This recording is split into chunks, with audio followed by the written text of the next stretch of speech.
Okay, we're going to get started now with Chavruta Part 2.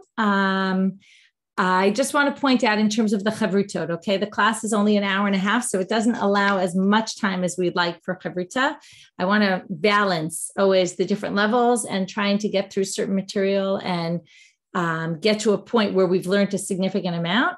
So if you didn't finish everything, it's okay. The idea is not for everyone to get through all the sources. If you'd like to have more experience getting through sources, what's always good is when I learned in high school, part of our chavruta was preparation, things we hadn't seen before, and part of our chavruta time was spent reviewing what we had learned and going through and reading it inside. So I recommend, if you feel that it wasn't enough time for you to get through the chavruta, I recommend you going after class and spending the time going through the sources again, and that will give you also a very strong added value in terms of learning how to learn.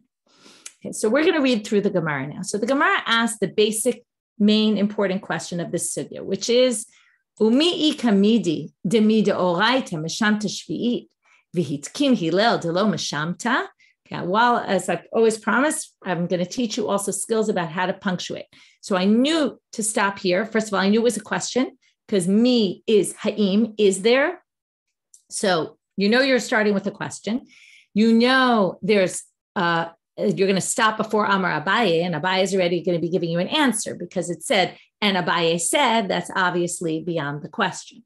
So the question is, how could it possibly be that on a Torah level, the loans are all canceled and Hillel comes along, and especially the way we read it in the Mishnah was, out of the blue, just said, okay, your loans are going to be canceled.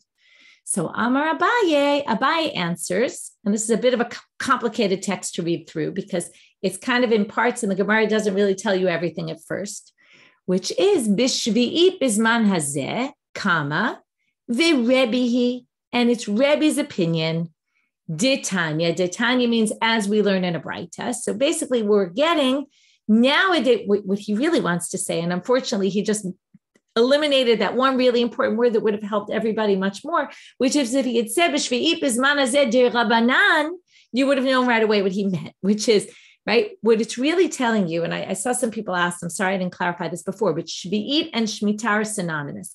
Shemitah is called Shemitah because everything is canceled, right? There's no working, there's no loans, they're canceled. That's what Lishamet kind of translates loosely as to cancel. Shvi'it is the seventh year, right? The seventh. So Shemitah, it's called Shemitah. It's also called Shvi'it. It's called one, they're both synonymous, basically.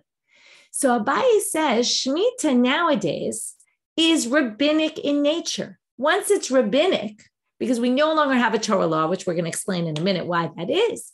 Once it's rabbinic, then it becomes very easy for Hillel to basically say, oh, we're going to throw the rabbinic out the window because I'm a rabbi and, rabbinic, it's very easy to play with. And that basically eliminates the question. So let's read it now inside.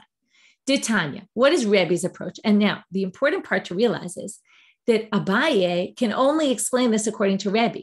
What's clear here is that the rabbis disagree with Rebbe and that there's people who think that Shvi Bizman Hazeh is still D'Oraita, is still by Torah law.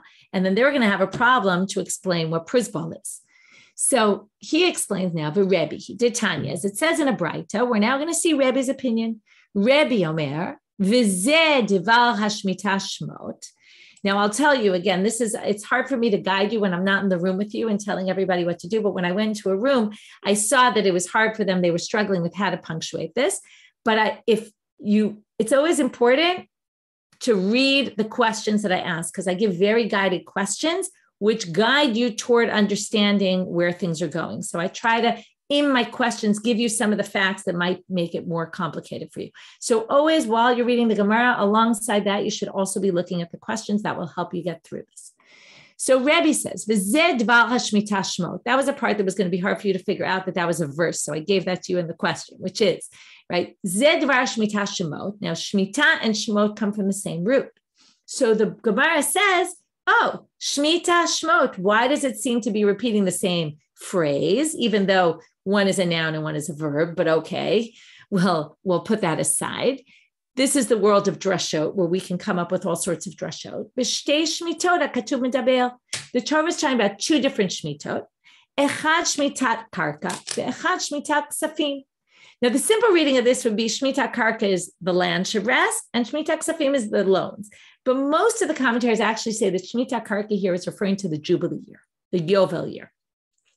The Yovel year, there's all sorts of criteria for what makes, and when can you have a Yovel year? You need the majority of the people in the land. You need all sorts of things that really only happened in the first temple period. So already at this, now you have to remember, Hillel is living still in the second temple period. So what they're saying here is that Hillel, who was living in the second temple period, even in his time, it was only rabbinic, because when there's no Yovel, there's no Shemitah Ksafim. Basically, all of Shemitah is only rabbinic. So that's what it says in these words. Bizman shatam shamek karka, tam shamek ksafim. When you have Yovel, you have the loans are canceled. Bizman she'iata is short for ein ata. When you don't have Shemitah Karka, you don't have Yovel, then you don't have Shemitah Ksafim. V'tiknu Rabbanan. And then the rabbis come and institute shetishamed zecher l'shvi'it, that it should be canceled now. What? And you have to remember. So number one is this is only rabbinic, and that resolves our issue with Hillel. But wait, why is it even rabbinic? If from the Torah law, this isn't relevant anymore, so it shouldn't be relevant. We shouldn't have loans canceled at all. Hillel doesn't need to come along and say, oh, your loans are canceled. So you need one more step, which is Tikun Rabbanan d'tishamed zecher l'shvi'it.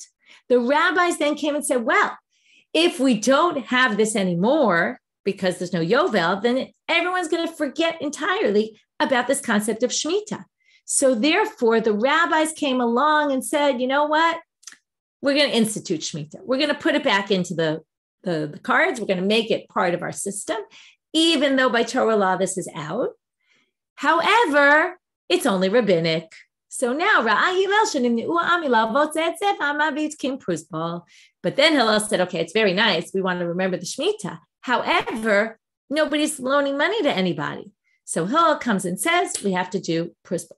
It's actually a really good question. This is a separate question I just want to raise, which is, were people loaning money until the time of Hillel? Like, was this not an issue until then? It's possible. And it's either nobody decided, I'm going to resolve this problem, or maybe people really kept what the Torah said, which is, don't say, oh, the Shemitah year is coming, and I'm not going to loan money to people. So it's a very interesting question. We don't really have a good answer to it. Okay, so again, my questions were meant to help you, and the Rashis were meant to also give you some help there with when the Gemara is tricky. So always remember, when you're reading the Gemara, use Rashi to help you, use my guided questions. That will give you some help. And I also want to, like, in terms of just not being discouraged, because I know these things are hard, and I just want to tell you that when I learned for years, I mean, I'd be learning, I spent a long time learning. And in the first few years, you'd sit there in Chavruta and you think you understood entirely. And I get to class and the teacher would explain. I'd say, are you joking me? Really? That's what it was? And how did I have it all wrong? So this is just part of the process. Okay. I just want to make you all feel better that part of the process is falling and misunderstanding and thinking this word means something else and totally misunderstanding. And that's okay. You shouldn't feel bad about that, because that's just, I actually saw someone's facial expression when I explained one thing that really I saw I didn't realize that. That's exactly the way I felt when I was at the earlier stages. It's very, very normal and natural. And part of this is just getting practice. Okay. That's why I say going over it, reading it inside again will be very helpful and useful. Okay. Next section. So now we've resolved, at least according to Abaye, right? We've resolved how it could be that Hillel could come along and change something that was Torah very easily by saying, oh, it wasn't Torah. But now the Gemara has another question, which is, wait a minute. What's happening here is that money is changing hands or not changing hands, right? We're basically saying the loan is canceled, the loan isn't canceled. It's going to affect, there's two people here. There's the creditor and there's the borrower. And if we start moving things around, we're basically saying, oh, well, you're not owed money, or you owe money when you don't really need to. And it's a little bit tricky. So the Gemara says here, again, the same kind of question. Umi ikamidi. Could it really be? Now, what we just established at the very end of that section was, according to the rabbis came along and said, listen, there's really no Shemitah anymore, but we're going to reinstitute that loans are canceled. So the Gemara says, wait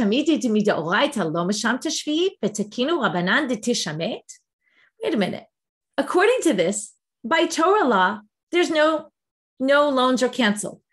So now the rabbis are going to say they're canceled. So if I loaned you money, I'm not going to get my money back. When by Torah law, I should get my money back, but the rabbis are saying you don't get your money back. That seems very unfair to me, right? So how could that be?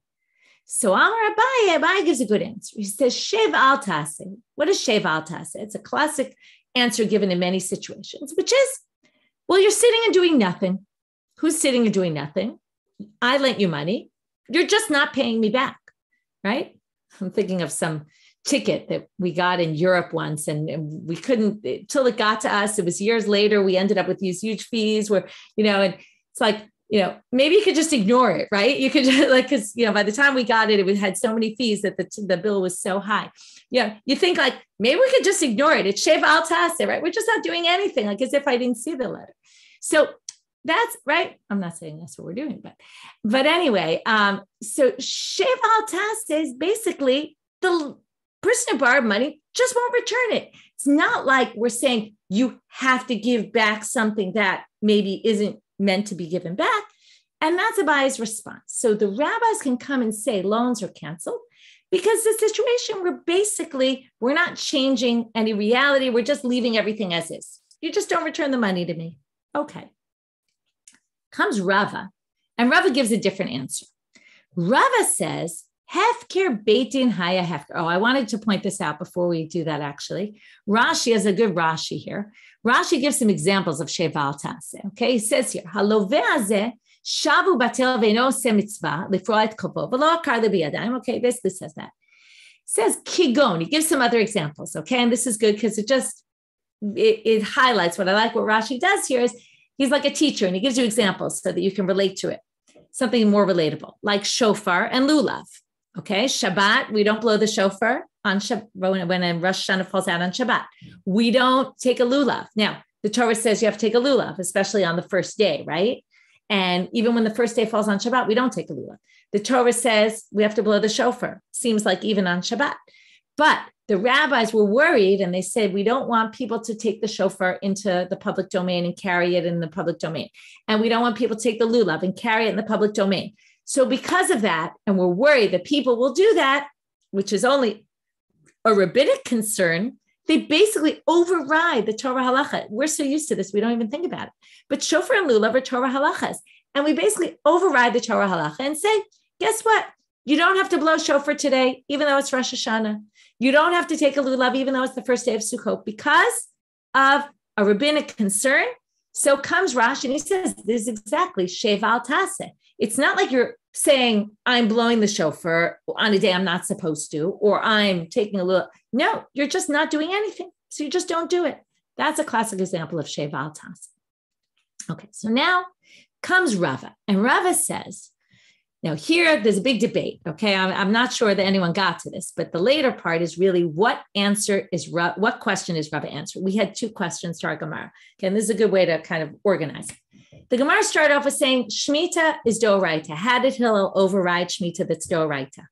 Then we said, oh no, Shemitah is Rabbanit, right? And then we said, well, if that's the case, how did the rabbis create a situation where they're going to say, we want to remember Shemitah, so we're going to make all loans canceled?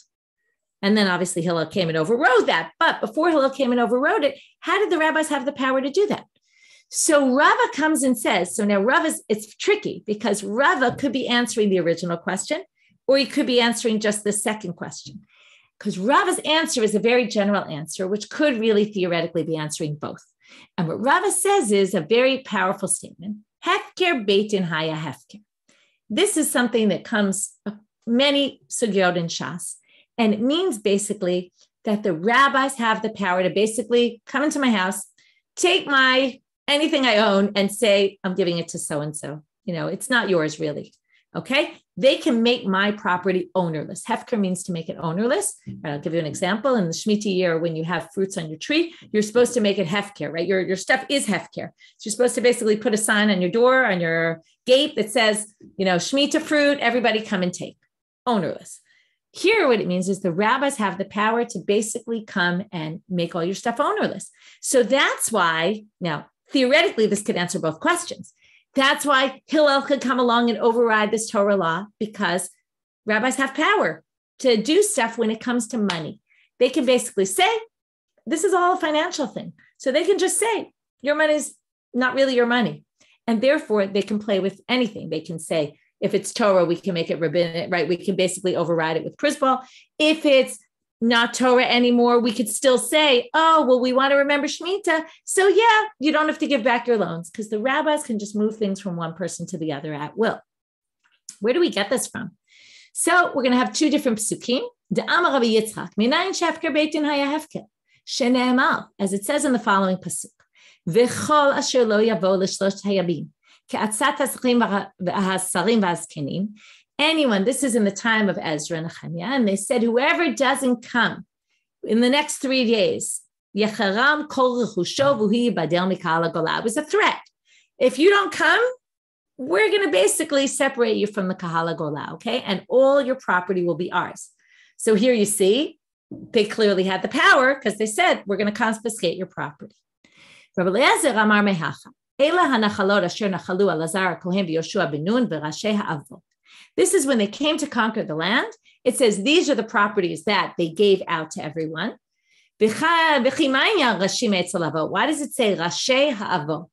Why Rashei avot? לומר לך מה אבות מנחילים את בניהם כל מה שירצו, אף ראשים מנחילים העם כל מה שירצו.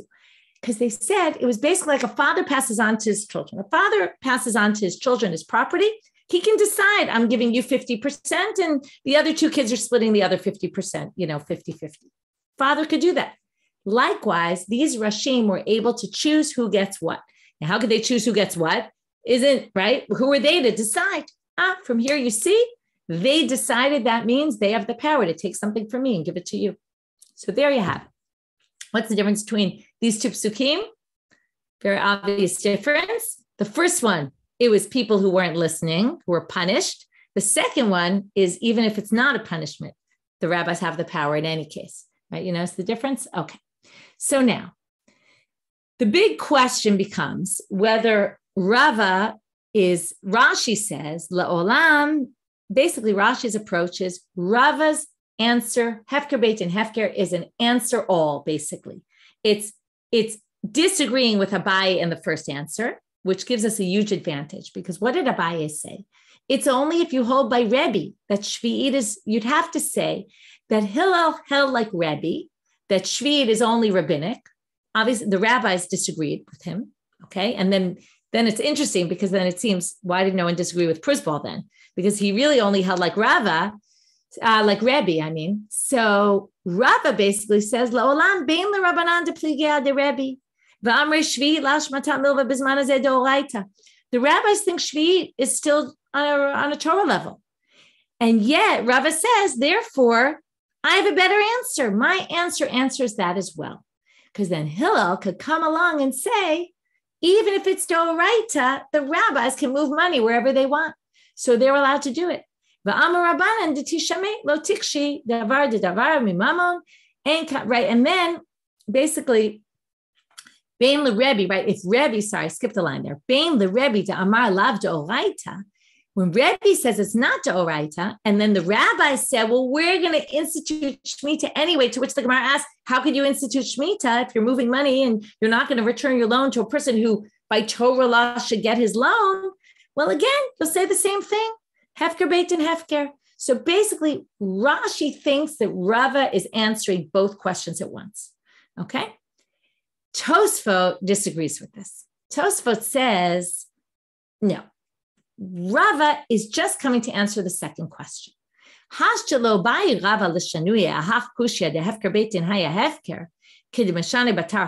didn't need to answer the first question with that answer. Why? Because he says, and this goes back to my original, what we talked about in the first part. Even Hefker Beit and Hefker isn't strong enough. Again, this goes back to what do you think? How much power do you give the rabbis? Tosfot says there's no way that Rava thinks the Hefker Beit and Hefker can uproot a Torah law. There's no way. Obviously, the Torah law of, again, obviously I say according to Tosfot, it's obvious. According to Rashi, it wasn't obvious at all. Rashi thought, yeah, Hefker Beit and Hefker can override Torah law. Tosfot says it can't override Torah law. Okay? He couldn't, lo hayalo, it's a very powerful line here. Lo hayelo lehilel la'akor shvi'it shehi d'oraita.